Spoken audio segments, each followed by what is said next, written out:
Not all films are created equal, especially horror films. There are a select few that transcend that barrier of feeling too silly or over the top to be believable. Some films are going for a real feeling of verisimilitude that other films fail to reach or simply just don't aspire to. So, with that in mind, what makes some movies feel more real than others? The short answer is that there's more than one answer. If you want the long answer, well, you'll have to bear with me for a bit. If you look at the 70s in particular, films were a lot different than they are now. They contained more grit and conviction. Often considered the best decade for cinema, especially for horror, the 70s was an incredible time period for film. I mean, just look at this murderer's row of 70s horror films. A pretty iconic lineup, but in this video, I want to talk about one movie in particular. What's going on, guys? Welcome back to the shelf, and today we're talking about the Texas Chainsaw Massacre, which just recently celebrated its 50th anniversary, which means this movie is officially old enough to start monitoring its cholesterol, or something like that. I don't know, I gotta workshop this joke some more. My aim today is to dissect the Texas Chainsaw Massacre and figure out what makes the film feel so brutal, so real, and ultimately so authentic. Talking about a juggernaut of a horror film like the Texas Chainsaw Massacre is kind of a daunting task, and it can become easy to get lost in the barbecue sauce pretty quickly. To make this as easy for me and as digestible for you as possible, I've decided to break this up into 3 different sections. First, we'll look at the production of the film, then discuss the story, then finally we'll talk about the legacy of the film as it currently stands 50 years later. In order to not make this video longer than necessary, throughout each section, I will try to look at everything through the lens of what is it about this film that gives it this authentic feeling. This should hopefully keep us on track and show us how this movie has remained one of the most acclaimed horror films of all time. Alright, so with all that being said, let's rev up the chainsaw and get cooking.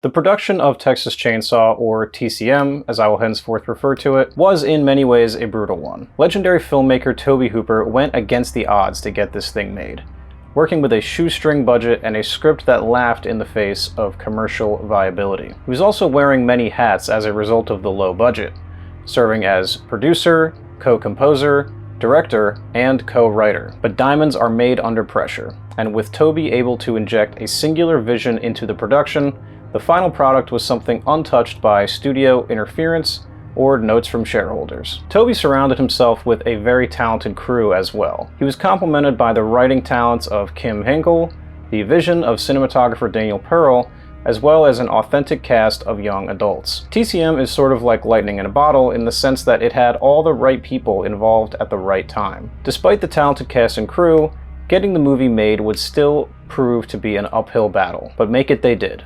The conditions were grueling.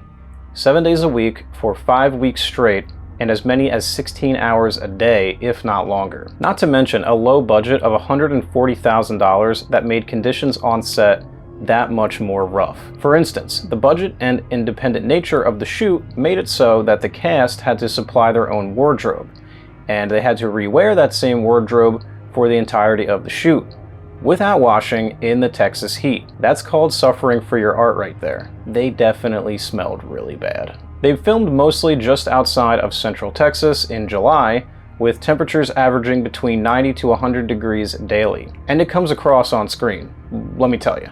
Like, take a look at this guy. Dude is just roasting. The best way to convey characters being uncomfortably hot on screen is to just film actors being uncomfortably hot on screen. As audience members, we can tell when someone is really hot or cold because we all know what it's like to be hot or cold. You don't have to be a good actor to get that across. It sounds obvious, but working conditions these days are much different. And this guerrilla-style approach to filmmaking is much less likely to happen. The actors in TCM were not in SAG as far as I can tell either, so it definitely was a sort of anything goes type situation during the filming. But this is the accidental genius of TCM. The most effective films are born out of lack of resources. It forces filmmakers to be creative. Take the Blair Witch Project, for example. They were making a found footage horror film about young adults lost in the woods. So what did the filmmakers do? They took those actors and stuck their asses in the woods. That's an oversimplification, but you get what I'm saying. It will always be more effective to go out with the camera and capture a thing on film rather than trying to recreate that same thing in a studio with a green screen. The feel of a horror movie that was shot using real actors, locations, and raw elements will always age better than 99% of what is churned out today. It gives it a tactile, gritty feel that is sorely missing in today's landscape.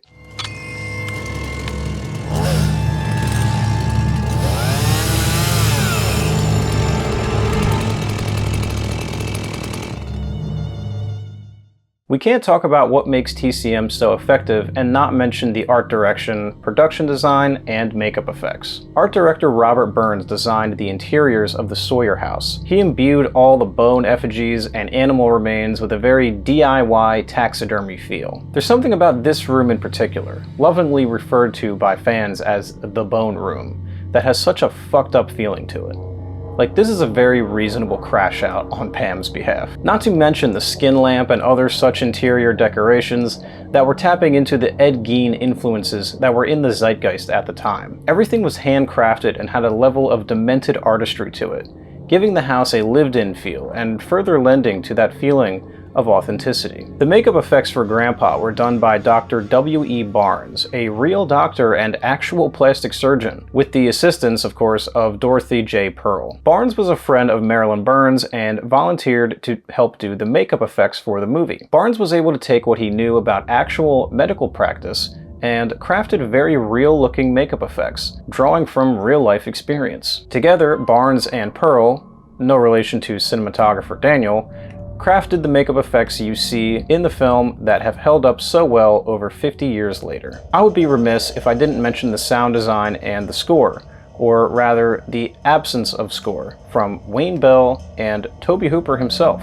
As a bit of an anecdote, I recently saw this film in theaters for the first time in celebration of the 50th anniversary. During this memorable experience, I was able to take stock of the sound design and the score, more than I ever had before. In most horror films, the score is used to inform the audience how they're supposed to feel at any given time. TCM relies almost entirely on stark, disturbing imagery to unsettle the audience.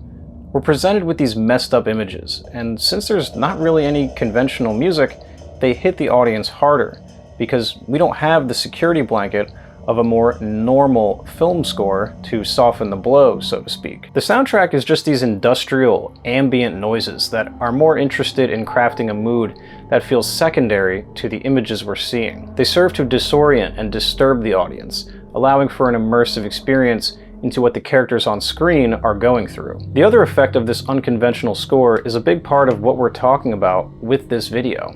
Why does it feel so real? The answer is that if this movie had a conventional horror score attached to it, you lose some of that realism, and the movie is less impactful as a result. Seriously, as a test or an experiment, go watch TCM, but like somehow, edit in like the score from The Conjuring or something, right? It just doesn't work. Maybe that's not a good example, but you know what I mean. With how TCM incorporates sounds and ambient, industrial reverbs and echoes, doesn't break the immersion and instead delivers a viewing experience that is not reliant on jump scare noises or other such crutches. So what have we learned by this? I would say sometimes less is more. Limited resources during the production of this film all came together to create a situation where things were definitely rough for the cast and crew, but in the end it was all for the betterment of the film and its overall lasting legacy. So as we can see, TCM's gritty DIY production undoubtedly grounds the film in a place that feels very real. But that's just one part of what makes the film so authentic.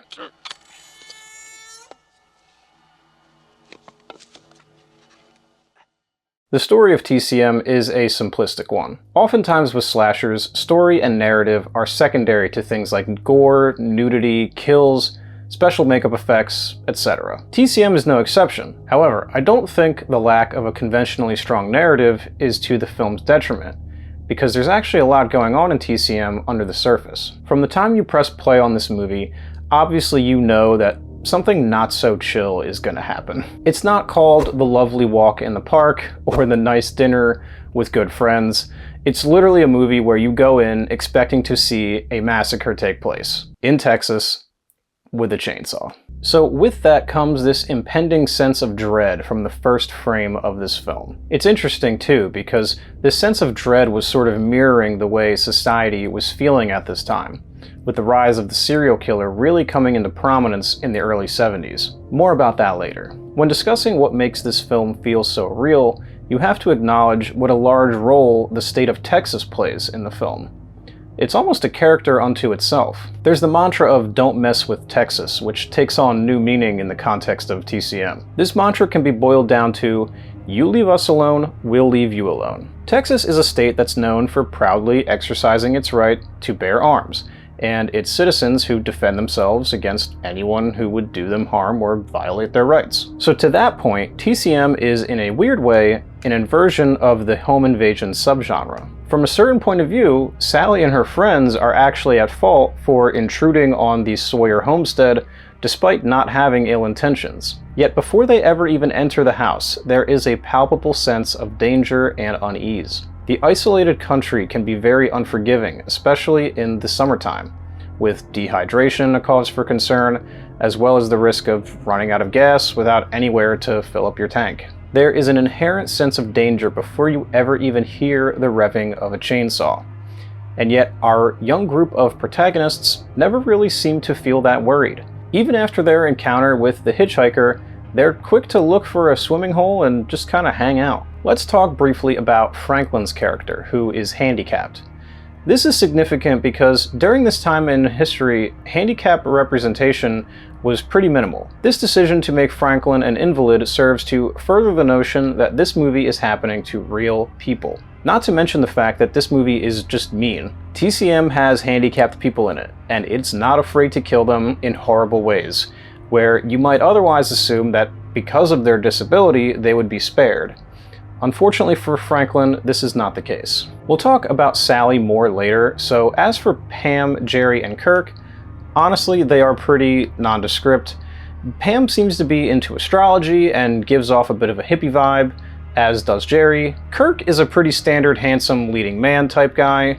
Honestly, in a different horror movie, Kirk is the dude you'd probably expect to make it to the third act and either die saving the final girl or even survive the movie in its entirety. But in TCM, Kirk dies first. The guy who you might look to for protection is like the first to go. This is just another subtle way that TCM slowly but surely pulls the rug out from under you in order to most effectively disturb the audience. This is one of, if not the first group of young adult casts in a horror movie, and so with them comes a sort of free spirit mentality, not really worrying about death and just kind of thinking that you're invincible, which makes what happens to them that much more tragic.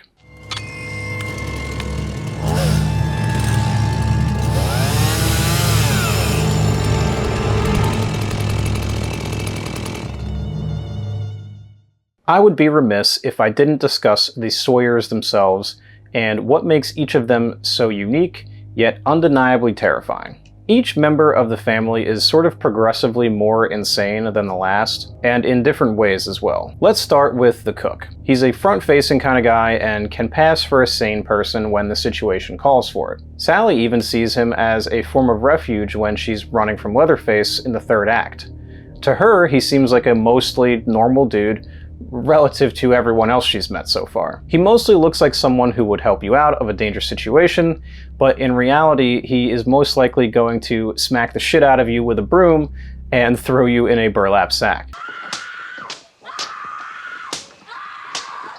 I mean, the scene that tells you everything you need to know about the cook is the one where he's bringing Sally back to the house, and it's just sheer chaos, and the thing that he's upset about is Leatherface destroying the front door with his chainsaw. Look what your brother did to that door! I mean, that just kind of says it all right there. So then you have the hitchhiker, who looks like a super sketchy dude, but also might just be the type who likes to smoke weed and like hangs out outside a lot.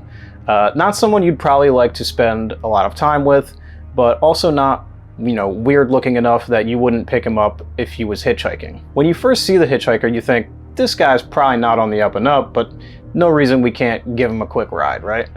And he turns out to be the last person you should give a ride to. Then you have Leatherface, who is just a deeply terrifying individual. Like, if you see him, you have to run. He's the most physically intimidating character, but also the most sympathetic. Leatherface, despite his rotting visage, is clearly shown to be mentally challenged. So in a roundabout way, the film sort of plays on your expectations and first impressions of people. To him, this is just the way of life that he's always known. From his perspective, these teenagers just keep showing up on his property, freaking the fuck out, which just sends him into increasing levels of hysterics because he just doesn't know what to do. So they're all scary in their own way and should impart onto the audience the very real-world lesson of don't judge a book by its cover. The scariest human you've ever seen could just be a victim of his own upbringing.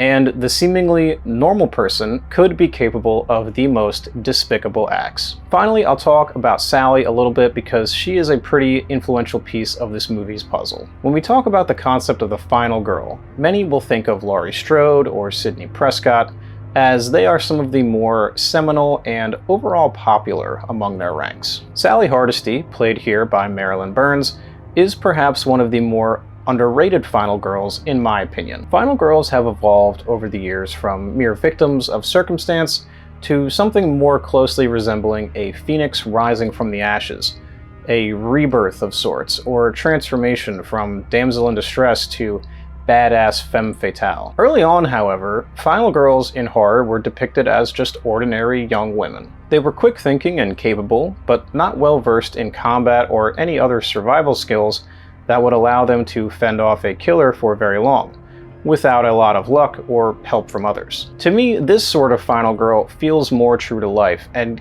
gives the movie more of that real feeling. The way Sally reacts to everything feels true. She sort of just stumbles into this nightmare and becomes a final girl by happenstance. Because of the way things play out in the film, Sally winds up being the last one alive.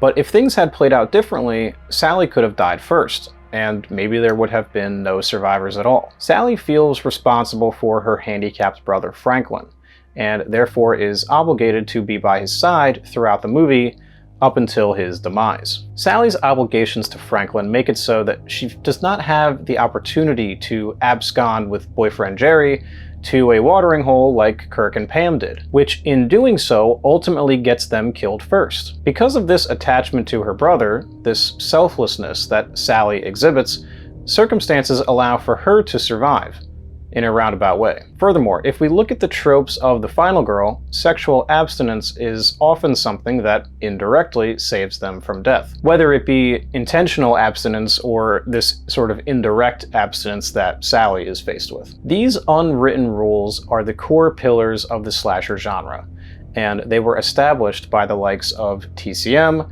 Black Christmas, and Halloween, amongst others. These films are crucial for laying these early foundations as far as how these character types would be written. So much so that we still adhere to these tenets all these decades later. However, despite surviving the ordeal, one could argue that Sally is the unluckiest member of her group. Who will survive and what will be left of them could serve as an apt subtitle for TCM. We see that from the moment Franklin is killed to the closing moments of the film in the bed of the truck, Sally is pretty much in a state of extremely heightened distress and may very well have lost her mind permanently. Think about it like this.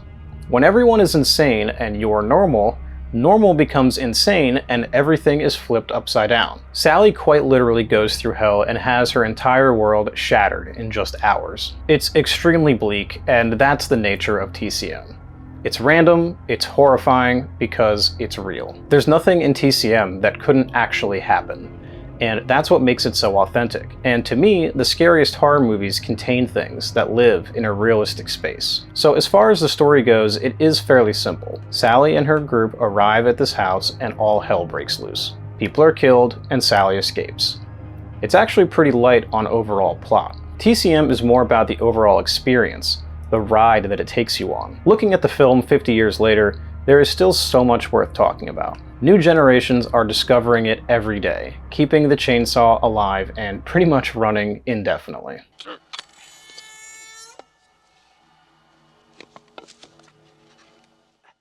Where does one begin to summarize the impact and legacy of TCM? It's a daunting task for even the most educated scholars of the horror genre. I think I'll lead off by just sharing my own unique experience with this film. I first saw TCM when I was probably 12 or 13. I had a friend who lived on my street and he used to watch the movie a lot, and he showed it to me one day. Something I'll always remember is the way that my friend back then used to find the movie so funny. In particular, Look What Your Brother Did to the Door used to crack him the fuck up. Look what your brother did to that door! In this way, my friend was sort of ahead of the curve because, as I now know, Tobe Hooper intended for the film to have some dark moments of humor, which he would double down on in the sequel many years later. At the time, though, I didn't really understand why that was so funny, but, you know, that's besides the point. You damn fool! You ruined the door! Halloween haunted me for years. Every nightmare I had as a kid seemed to include Michael Myers in some way. But I never had that relationship with TCM. TCM was always just sort of there. It's a movie I always had tremendous respect and appreciation for, but only in the last handful of years do I feel as though I've started to truly appreciate it for the masterpiece that it really is. The film is scary in a different kind of way. It's unsettling. It's the kind of thing that I wouldn't want to watch alone as a kid. It sounds obvious to say, but watching it with a friend was fun because, you could try to pretend it wasn't as disturbing as it was by, making jokes and stuff like that. But if I happened to be left alone in a room with that movie playing, I would be very likely to just turn it off, obviously, right? Obviously things are different now, though, as an adult. But I think it's important to take stock of how these things affected us at an early, impressionable age. The irony here is that despite the disturbing nature of the events that unfold, the film is actually quite bloodless. The film is more interested in suggesting and implying violence rather than outright showing it. The film feels more extreme than it is because of the way that it's shot, the sound design, and just the experience as a whole.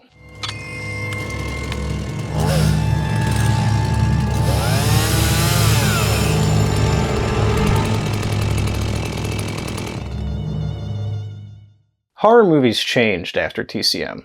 The impact was felt almost immediately, from things like Hills Have Eyes in '77, Tourist Trap in '79, to Motel Hell in 1980 and beyond. More recently, Ty West's X from 2022 relies very heavily on TCM imagery to establish a cinematic language that horror audiences will identify with. The grit of the remote Texas countryside has this universal, timeless quality to it. It's like this place that is not meant to be dwelled in.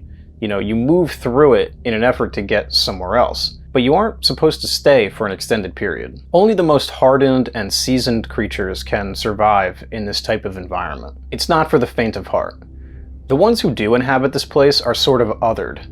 They aren't represented as being like you or me. They're intended to be viewed as these weathered individuals, citizens of a place that society has moved on from and left behind. This idea is also reflected in the themes of TCM, where they juxtapose the new innovations in the meat slaughtering industry with the older, better methods that kept people employed. TCM is about a place and time that has been forsaken by advancements in industry, and what happens to the people who inhabit these industries. When TCM came out, it was so hugely counterculture and singular that critics and mainstream audiences just didn't know how to appreciate it at the time. In the modern era, these ideas do not feel any less relevant. In essence, this is the legacy of TCM. It made ripples in the horror genre, but the statement it makes about real-world issues is as enduring as the film itself. Speaking of real-world issues, I mentioned earlier that in the 70s there was some unease culturally, and a big part of that had to do with the advent of the serial killer. In the 70s, the FBI began to study serial killers in an effort to better understand their motives. Serial killers as a concept peaked in the 70s due to a variety of factors, such as the ability to become more anonymous through urbanization, interstate highways allowing for greater mobility, and increased recognition in the media, among many other reasons. So this real-world occurrence was reflected in the media that was being made and consumed at the time. Movies like TCM, The Town That Dreaded Sundown, Dirty Harry, and even Halloween are examples of movies that indirectly came about as a result of society's fears about serial killers. TCM is also famously known for being based on true events, which we of course now know was not entirely true. Some of the contents of the film were inspired by Ed Gein, for example the lamp made out of human skin, among other things. But back in 1974, you couldn't really confirm whether or not this was true. If a movie said it was based on true events, More often than not, people were just going to believe that shit. It created a sensationalist perspective on the film, one that allowed it to garner a reputation as being extremely violent and controversial. It could be argued that this sort of grassroots movement helped TCM to ascend to the cult status that it has today. TCM was also on the list of video nasties, a British list of cult horror or exploitation films that were deemed to be too extreme for mass consumption, which naturally only made people seek them out even more. This left a lasting impression on those who saw the film upon its release, giving the illusion that audiences were watching something that, was akin to a snuff film. Ultimately, all of the things we've discussed in this video made TCM feel like less of a movie, and more like something that you really shouldn't be watching.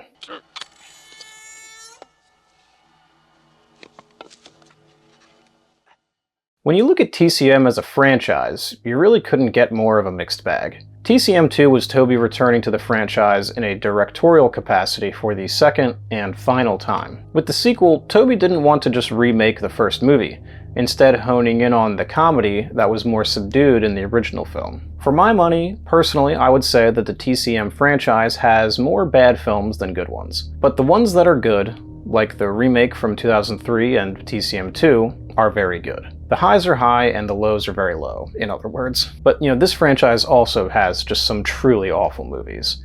TCM 3 is more forgettable than it is outright bad. TCM 4 is notoriously one of the best so bad it's good horror movies out there. And the newest entry from 2022 is just abysmal, in my opinion. But of course, all of these films, good or bad, have their fans, and I can totally understand why. At the end of the day, the sequels and the remakes all failed to capture that feeling of authenticity in the original. It was truly lightning in a bottle that just couldn't be replicated. Currently, at the time of this recording, there is a bidding war going on for the TCM franchise rights between Monkey Paw Productions, Neon, and a few others. So, a new iteration of the iconic horror franchise is imminent. But the question is, will it be any good? With the franchise's spotty at best history, fans are justified in hoping for something that honors the legacy of the original. Personally, I'd like to see it go to Neon, who have really been on a hot streak these last few years, and could likely pour some fresh gasoline into the old chainsaw, if you will. I also understand that Glenn Powell is involved in the bidding war, and with respect to Glenn, I really hope that he doesn't get it. I would prefer to see some unknowns in the film, as someone as big as Glenn would likely take me out of the movie, but I digress. So, now that we've gone over some different aspects of TCM's longevity, I want to hear from you guys.